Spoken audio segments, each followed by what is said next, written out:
Okay, so I'm filming in my car because I just had this thought. We're 5 days in, we've done the first week, and I'm back in LA for a bit, spending time with Chris, obviously. I'm sort of the car that comes back and drops people off. And kind of what I was thinking, processing, and have been processing this whole time, that it feels nothing like I thought it would. I mean, pretty much nothing does. I had a certain expectation of how it would feel, how I would feel in it, and that hasn't been the case. I don't know if I thought there was some kind of set point where I would feel in the pocket, like I understood the assignment. I've had those moments. I think Jeremy and I have both had those moments, I hope, but they haven't been as strung together as I thought. Not consistent isn't the word. As numerous as I had imagined they would be. So that's one thing. And then the other thing I was thinking, and I was talking to Chris about this last night, is that you really create this little cocoon around yourself when you're in something like this. And certainly we're all staying in a house together. We're all filming all day together. And it's a really beautiful, it's like summer camp for adults. And at the same time, there is this part of me that I understand how actors get confused. You know, you're away from home, you're building relationships with these people, and I think I'm really starting to realize how important exit strategies are. And you don't really exit in between takes sometimes because you're going so fast, especially in indie film, and it's like you really need an exit. And I think for me, what I mean is, like, I really need a specific exit. Like, I need to orient out and just get back into my body. I'm in my body, but get back into my reality, I should say. And then as I was thinking about it this morning and thinking about this sort of cocoon experience that is happening and how it's really lovely and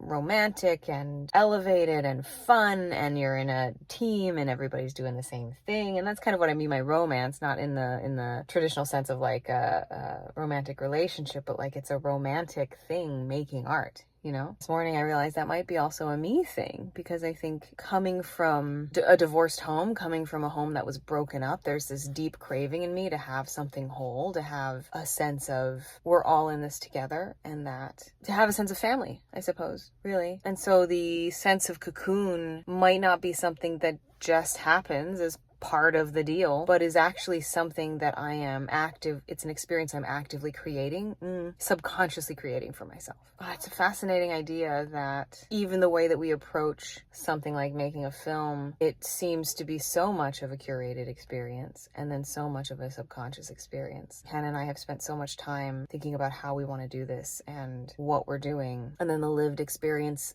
is profoundly personal, spiritual, emotional, mental. And those aspects of it are so connected to my own cravings in this life. And so because I think crave team and unit and crave family, I actually end up creating an experience, a very insulated, cocoon-like experience for myself, which is good to know because it then becomes a little bit harder to invite people who aren't present in. So in this specific instance, my husband is not with us on set, and I haven't had a ton of time to speak to him, right? But then I think, you know, you make the time, unless you're creating a cocoon experience for yourself because of some unconscious desire to correct a childhood discrepancy. So like, I want a family, so I'm building one for myself, and you're not present, so you're not in it. It's like, ooh, good to know, because I think I need to find a way to make him more present for myself. Even though we have no signal on location and I can't talk to him during the day, I need to make time at night. No matter how tired I am, I need to make time to invite him into this communal cocoon experience,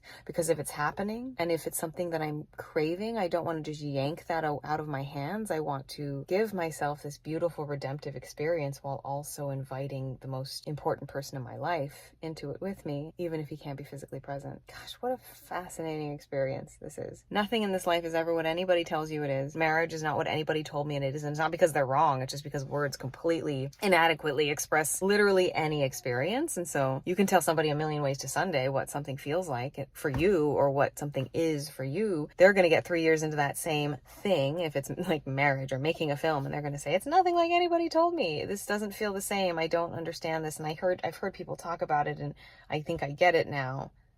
And it is that, but it's also not that at all. The lived-in experience of things is, for me at least, is so drastically different than anything I ever thought or heard about. It is so much deeper and more profound than I think, and of course we know this, than words can express. But we've got about a third of the film in the books, and I'm proud of what we've done. I think the work has been clicking more and more, and it's just been a pleasure to work with everyone. It's been a real honor to work with Jeremy. I think there's a lot of similarities for us in how we see ourselves or see ourselves in this profession.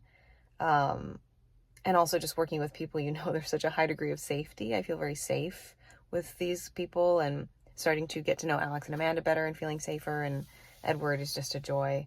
So yeah, it's been a challenging shoot, physically demanding, and not even as much for me as it is for Alex. He's just been an absolute beast. And so we're just going to keep going and see what we can get here. And yeah, it's been such an incredibly rich experience so far. So week 1 down, guys.